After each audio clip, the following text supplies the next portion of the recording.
Choosing your map is an incredibly important part of Animal Crossing New Horizons. When you start up the game for the first time, or maybe you restart your island, it's going to be one of the first things that you do, and it's something that you have to live with for the rest of the game.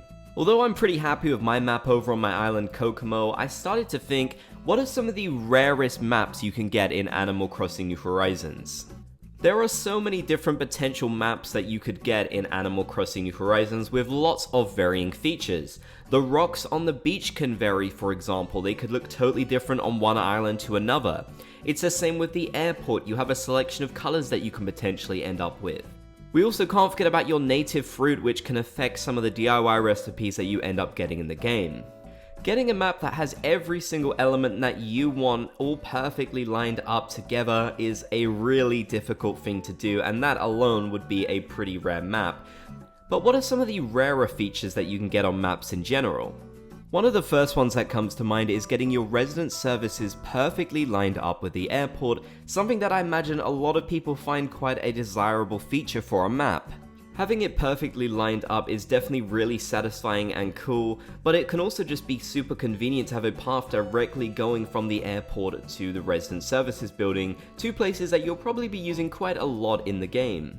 However, if you do want to get this nice little map feature, then you're probably going to have to reset quite a lot, as it could take you quite a lot of time to get the perfect map which would have resident services lined up exactly with the airport. As you can see by this user on Reddit though, it is definitely possible and it's super cool when it does happen. However, this also takes it a step further, because even if you get this perfectly lined up, it may still be super close to the airport, which could definitely be a problem if you want to properly landscape your island. That's not to say that you can't do much with a resident services that is really close to the airport like you see in this screenshot, but it definitely could be a bit of a problem if you're not having much space to work with.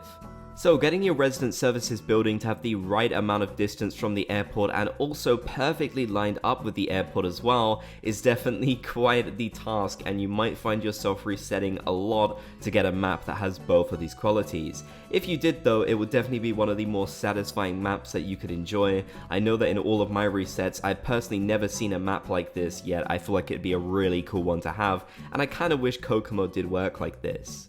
Maybe if you don't care about getting your resident services perfectly lined up with the airport, there is something else desirable that you might want on your map, and that's to have your resident services as far away from the airport as possible. Of course, like I mentioned earlier, this would allow you to do more in terms of design and would give you a lot more room to work with, and this is definitely something that a lot of people try and get on their maps. This is also something that I aimed for when I got my map on Kokomo.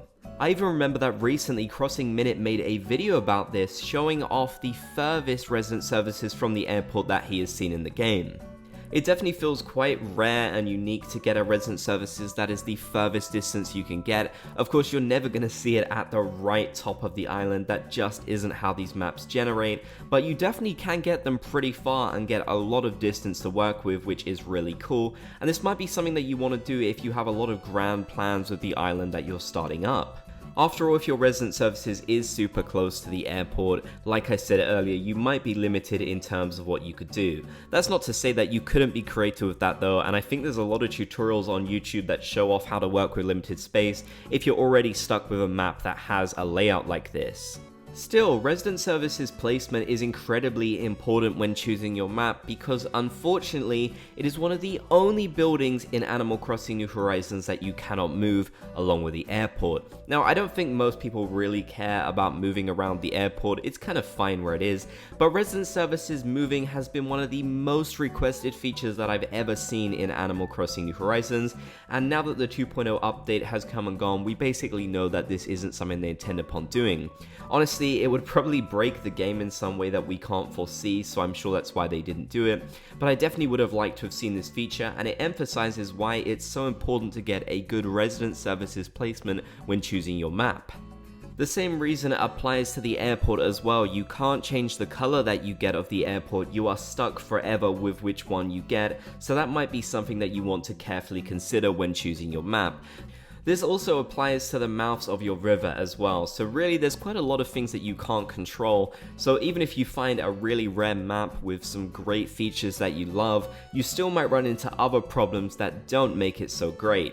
In terms of rare features though, another one comes to mind that is quite cool, and this is a naturally forming heart pond. This is definitely something that I know a lot of people really love in Animal Crossing New Horizons, and I wouldn't say it's as rare to get one of these as it is to get a really cool resident services placement, but it's still a definitely really neat feature that I think a lot of players enjoy. I remember I did actually get one of these with my map Kokomo, which I was really pleased about, and although eventually I did terraform it out, and I guess you could make your own one of these if you decided to terraform, it's still really cool to get one naturally. Overall, with so many different potential map combinations, any map can be pretty rare in its own right, although there are definitely some really cool features like I've mentioned. Definitely let me know in the comments section down below what your map looks like and what ideal map you'd have in Animal Crossing New Horizons. If you enjoyed, be sure to leave a like, and if you haven't already, be sure to subscribe and turn on channel notifications for more Animal Crossing videos. Also, be sure to comment Bob's Gang down below so I know you made it to the end. I want to give a big thanks to these channel members for their continued support of me and what I do here on this channel.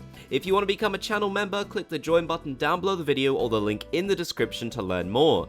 You can get a whole bunch of cool perks like exclusive emojis, a badge by your name, access to our members only Discord and our members only podcast too.